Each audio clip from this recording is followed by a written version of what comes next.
লাইলাতুল কদরের রাতে 5টি আমল মিস করবেন না, অবশ্যই আমলগুলো করার চেষ্টা করবেন।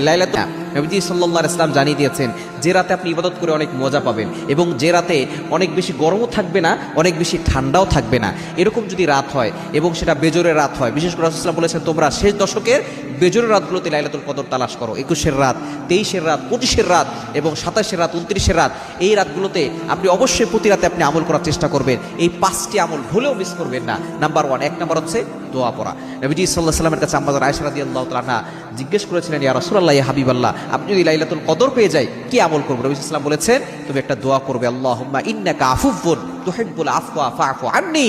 তাহলে আপনি এই দোয়াটা পড়বেন, হে আল্লাহ আপনি ক্ষমাশীল, আপনি ক্ষমা করতে পছন্দ করেন, আল্লাহ আমাকে ক্ষমা করে দেন। এই দোয়াটা আপনি পড়বেন, 1 নাম্বার আমল। 2 নাম্বার আমল হচ্ছে আপনি কোরআন তেলাওয়াত করবেন, বিশেষ করে আপনি সূরা ইখলাস পড়বেন। যদি আপনি একবার সূরা ইখলাস পড়েন আর এই রাতটা যদি লাইলাতুল কদর হয়ে যায় তাহলে 10 পারা কোরআন শরীফ পড়ার সওয়াব, 3 বার পড়লে 1 খতম কোরআন শরীফ পড়ার সওয়াব।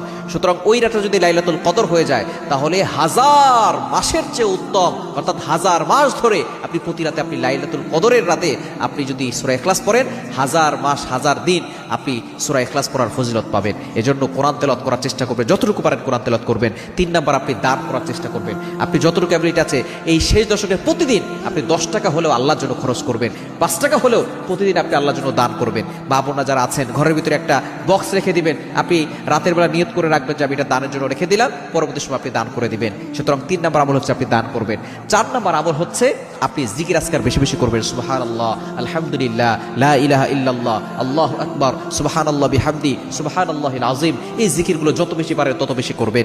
এবং 5 নাম্বার আমল হচ্ছে আপনি বেশি বেশি করে আল্লাহর কাছে গুনাহ মাফের জন্য তাওবা করবেন, ইস্তিগফার করবেন, ক্ষমা প্রার্থনা করবেন। তাহলে এই লাইলাতুল কদরে যত বেশি সওয়াব আছে, ফজিলত আছে, সবকিছু আপনি পাবেন ইনশাআল্লাহ।